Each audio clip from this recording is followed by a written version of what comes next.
अस्सलाम वालेकुम नाज़रीन, प्रोग्राम हेल्थ 21 और मैं हूं आपका मेज़बान बिलाल खान। इस प्रोग्राम के अंदर हम रोज़ाना होने वाली बीमारियों के हवाले से डिस्कशन करते हैं। माहिरीन हमारे साथ मौजूद होते हैं, मेडिकल स्टाफ या पैरामेडिक्स, जिनकी भी बात की जाए। हम हमेशा कोविड के हवाले से भी बात करते रहे हैं। एक बड़ा सख्त पीरियड हमने यहाँ पर गुजारा है। उसके बाद हम मुख्तलिफ बीमारियों को यहाँ पर डिस्कस करते हैं जो रोज़ाना की बुनियाद पर लोग एक्सपीरियंस कर रहे होते हैं। आज हम बात करेंगे डायबिटीज़ के हवाले से, जिसको कॉमनली अगर बात करें तो शुगर भी कहा जाता है। ज़ियाबितीज़ से भी जो है ये पहचानी जाती है बीमारी। पहले ये समझा जाता था कि बाप दादाओं के अंदर ये बीमारी की तशख़ीस हुआ करती थी। आज हर दूसरे बंदे को, और अगर तहक़ीक़ के हवाले से कहा जाए तो 3 में से हर एक बंदे को ये बीमारी लाहक हो जाती है। इसी पर बात करेंगे। हमारे साथ इस वक्त मेरे मौजूद मेहमान स्टूडियो में मौजूद हैं, डॉक्टर इफ्तिखार अहमद साहब। डॉक्टर साहब, बहुत शुक्रिया आप ज्वाइन करने के लिए। आज बड़ा अच्छा टॉपिक जो है वो आपने सजेस्ट किया है शुगर के हवाले से। डायबिटीज़ बेसिकली है क्या? सबसे पहले इसे जानना ज़रूरी है, क्योंकि जब तक हम जानते नहीं हैं, हर शख्स ये कहता है कि मीठा ज़्यादा नहीं खाओ बल्कि क्योंकि शुगर हो जाएगी। ये एक मिथ भी है। आज इन तमाम चीज़ों को हम डिस्क्लोज़ करेंगे। सबसे पहले डायबिटीज़, ये टर्मिनोलॉजी मैंने यूज़ की है, ये है क्या? सबसे पहले तो बहुत शुक्रिया बिलाल आपका और K21 का, और स्पेशली ईसा लैब का, जिन्होंने मुझे यहाँ पर जो है वो डायबिटिक के हवाले से और शुगर के हवाले से जो है वो कंसर्न जो लोगों के इश्यूज़ हैं उसके बारे में डिस्कस करने के लिए बुलाया है। सबसे पहले आपने जो क्वेश्चन किया है, बहुत अच्छा सवाल है कि लोगों को सबसे पहले अवेयर ही नहीं होता कि डायबिटीज़ या शुगर जो है वो होती क्या है। अब वो उनके अंदर, जैसे एक आप मिसाल ले लें कि आपके घर में लकड़ी के दरवाजे हैं, विंडो हैं, और उसके अंदर जो है वो दीमक जिस तरह जो है वो क्रिएट होती है, हमें नहीं पता चलता। जब वो डैमेज हो चुकी होती है तब हमें उसका लुबे लुबाब पता चलता है कि वो दीमक की तरह खा रही होती है। तो इसी तरह शुगर भी हमारे जिस्म में बेसिकली इंसान को अल्लाह ताला ने अशरफुल मखलूक़ात बनाया है। तो उस हवाले से इंसान के अंदर जितने भी सिस्टम्स होते हैं वो ख़ुद ऑटोमेटिकली हर चीज़ को, जो चीज़ हमारे जिस्म में स्टोर हो रही होती है उसको ख़त्म भी कर रहे होते हैं, और जो चीज़ हमारे जिस्म से कह लें कि एक्स्ट्रा ऑर्डनरी तौर पे जमा होने के बाद हमें मुख्तलिफ़ चीज़ों में यूटिलाइज़ होती है, वो यूटिलाइज़ भी हो रही होती है। ठीक है। तो अगर हम शुगर या ज़ियाबितीस के हवाले से डिस्कस करें तो ये एक आजकल बहुत कॉमन हो गया है कि इसके बारे में लोगों को पता नहीं होता। तो सबसे पहले मैं बताना चाहूँगा कि इंसुलिन एक फैक्टर होता है हमारे जिस्म में, जो पैंक्रियाज यानी लबलबे से पैदा होता है। तो वो बेसिकली लोगों में, या कह लें कि जो लोग डायबिटिक में मुब्तला हो रहे होते हैं, तो उसके जो असरात हैं जिस्म के अंदर वो ख़त्म होना शुरू हो जाते हैं। यानी इंसुलिन जो है वो जिस्म से आहिस्ता आहिस्ता उसके जो असर करने की सलाहियत है वो ज़ायल होना शुरू हो जाती है। ठीक है। और जिसकी वजह से जो है वो बाज़ लोगों में इंसुलिन, वो जो सेल्स होते हैं पैंक्रियाज के अंदर, लबलबा के अंदर, वो प्रोड्यूस नहीं हो पाते इंसुलिन, और जिसकी वजह से जो है वो ग्लूकोज, जिसे हम शुगर कहते हैं इन आम लफ्ज़ों में, शुगर की किस्म है, तो वो बेसिकली जिस्म से जो है वो जिस्म में स्टोर होना शुरू हो जाती है। ठीक है। जिसकी वजह से, जैसे मैंने मिसाल दी, दीमक जो है वो लकड़ी को खाती है, इसी तरह जो है वो शुगर जो है वो हमारे जिस्म को आहिस्ता आहिस्ता बिल्कुल अंदर से ख़त्म कर देती है। ठीक है।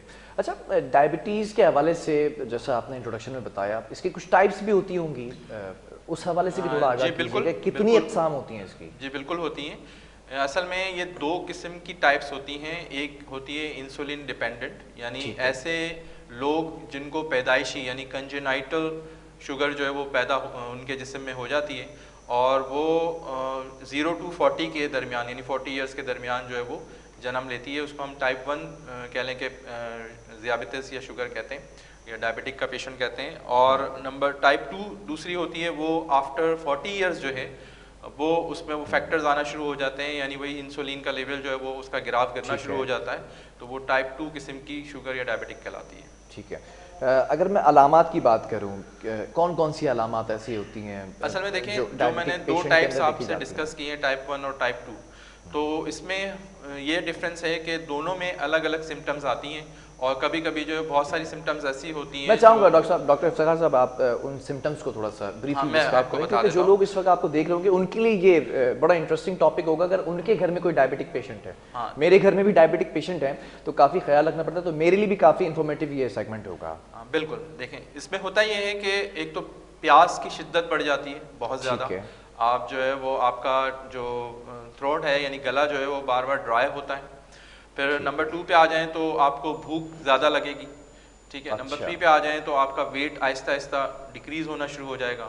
और स्किन जो है वो उसमें ड्राइनेस पैदा हो जाती है, और कभी कभी जो है वो दाने फुंसी टाइप के निकल आते हैं, वो काफ़ी अरसे तक ठीक नहीं होते और या आते जाते रहते हैं, जिस्म के ऊपर अपीयर होते रहते हैं। उसके बाद अगर हम नेक्स्ट देखें तो कोई ऐसा ज़ख़म जो आप बाज़ों का लोग ज़्यादातर बाइक पे ट्रैवलिंग करते हैं, क्योंकि बाइक का रेशो बहुत ज़्यादा है हमारे ख़ास तौर पे कराची में, और अगर पाकिस्तान में ओवरऑल देखें तो उसका बहुत ज़्यादा रेशो है। तो साइलेंसर से उनका पाँव जो है वो ज़ख्मी हो जाता है या कह लें कि बर्न हो जाता है, तो वो काफ़ी अरसे तक हील अप ना हो पाए।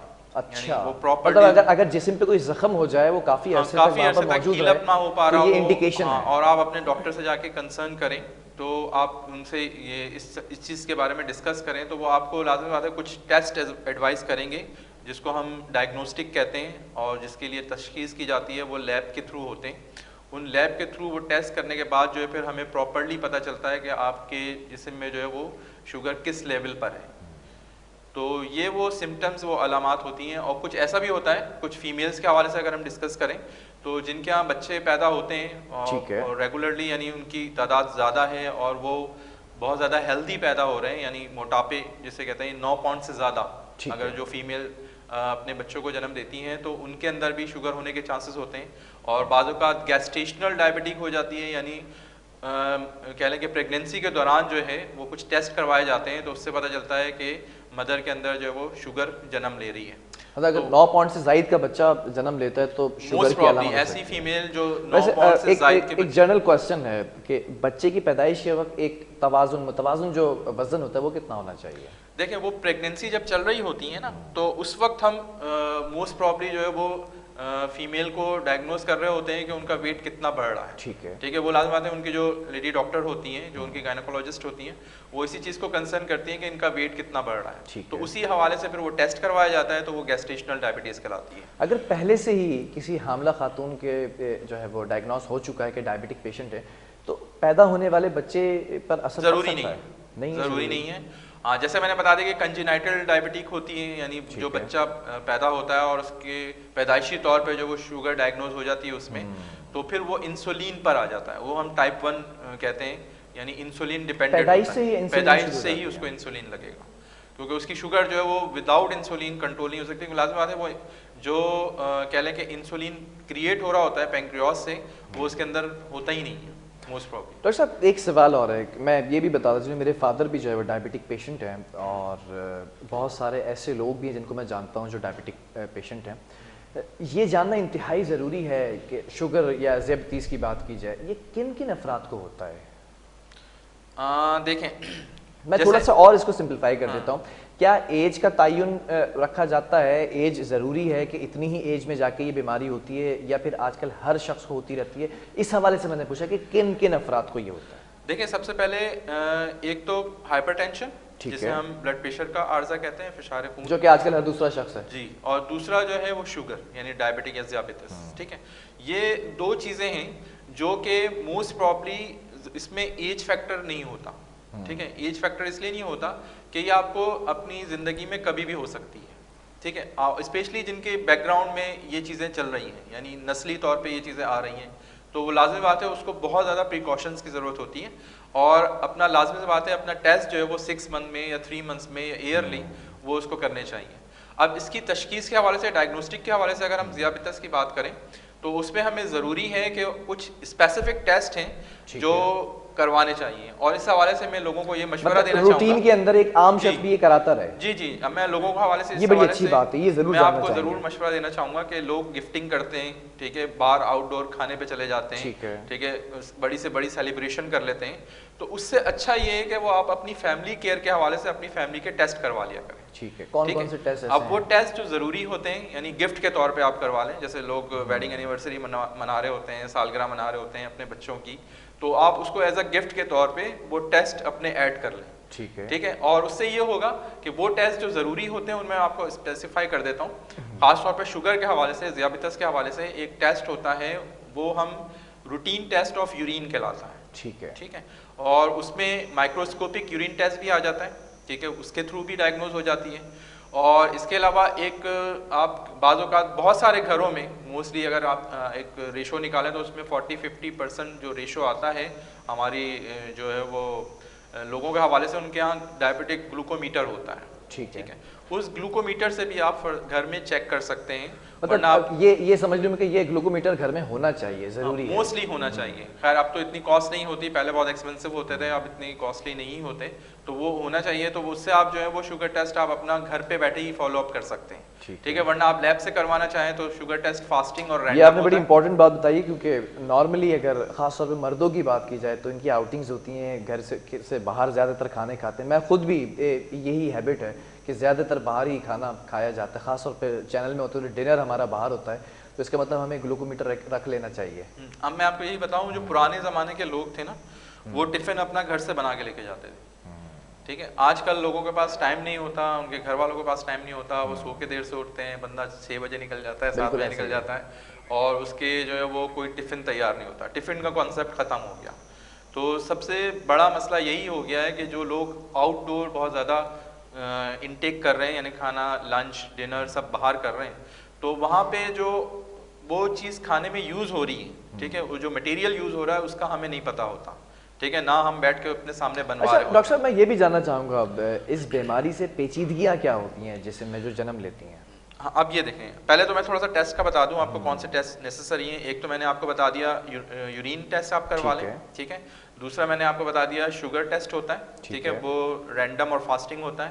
फास्टिंग से बता दिया कि 6-7 घंटे की फास्टिंग होनी चाहिए आपकी, आपने कुछ खाया ना हो, ठीक है, पानी पी सकते हैं, कुछ खाया ना हो। और रैंडम होता है खाने के आफ्टर 2 आवर्स, ठीक है। और एक टेस्ट होता है जो बहुत अहम है, जिसे हम HbA1c कहते हैं, ठीक है। ये कह लें कि रेशो में आता है, यानी परसेंटेज में आता है। इसका रेशो मैं थोड़ा सा आपको बता दूं, ये तकरीबन 4 से लेके 4.5 तक जो है वो एक नॉर्मल रेशो है किसी भी आम इंसान का, जो नॉर्मल, जिसके अंदर शुगर डायग्नोज नहीं हो रही, ठीक है। अगर 4.5 से लेके 6.4 तक आ रहा है उसका रेशो, तो वो इसका मतलब है प्री डायबिटिक में आ रहा है। अच्छा, हाँ, अब लोग ये कहते हैं कि प्री डायबिटिक क्या होता है। प्री डायबिटिक का मतलब ये है कि आप बाउंड्री पे खड़े हुए, आप शुगर में मुब्तला भी हो सकते हैं, आप अपने आप को मेंटेन भी कर सकते हैं। अच्छा, ठीक है। और तीसरी चीज़ जो है वो होता है, बंदा डायबिटिक में मुब्तला हो गया, वो 5.7 से ऑनवर्ड जितनी भी ऊपर आएगी उसकी परसेंटेज HbA1c की, तो वो मोस्ट प्रॉब्ली जो है वो शुगर में या कह लें कि डायबिटिक में मुब्तला होगा वो शख्स। ठीक है। शुगर के मरीजों के लिए कोई एक एंड में कोई पैगाम देना चाहेंगे, ख़ास तौर पे किस तरह से प्रिकॉशनरी मेजर्स जो है वो रख सकते हैं? हाँ बिल्कुल, मैं कहना चाहूँगा सबसे पहले तो आप अपनी मोड ऑफ लाइफ यानी लाइफ स्टाइल को आप बेहतर करें, ठीक है। उसमें एक्सरसाइज का जो अंसर है वो ज़रूर शामिल करें, ठीक है। अपनी हेल्थ को अगर आपने मेंटेन रखना है तो आप लाज़मी बात है अपनी बॉडी को मेंटेन रखेंगे तो आपके इंटरनल ऑर्गन्स भी मेंटेन रहेंगे, ठीक है। उससे कभी भी मैं आपको श्योरिटी दे सकता हूँ कि ना आप हाइपरटेंशन में आएंगे और ना ही आप डायबिटिक होंगे, ठीक है। इसमें ओबेसिटी सबसे बड़ा फैक्टर आता है। आजकल अगर देखा जाए तो मोटापा बहुत ज़्यादा हो रहा है, जैसे जैसे वेस्ट का साइज बढ़ता है, मोर देन 34 के ऊपर आ गया, समझ लें आपके मोर प्रोन हो गए आप डायबिटिक में जाने के लिए। अच्छा जी, यानी 34 से वेस्ट आपकी बढ़ना शुरू हुई, 35 36 में आई, तो इसका मतलब है आप जो है वो मजीद बीमारियों की तरफ बढ़ रहे हैं। चलें, ठीक है। तो सबसे पहले आप अपनी लाइफ स्टाइल को मेंटेन करें। दूसरा, स्मोकिंग नहीं होनी चाहिए। अच्छा। अब जैसे मैंने लोग बाहर के खाने, बहुत जंक फूड वगैरह खाते हैं, आजकल जंक फूड में भी बहुत ज़्यादा जो है वो कह लें कि तड़के लगा के, जी तड़के लगे हुए होते हैं। दूसरा, डिस्काउंट पैकेजेस चल रहे होते हैं। हाँ। फिर लोगों के किचन बंद हो गए, बहुत सारी इंडस्ट्रीज इन्वॉल्व हो गई हैं प्रोवाइड करने में घर में, तो आरामदेह हो गए।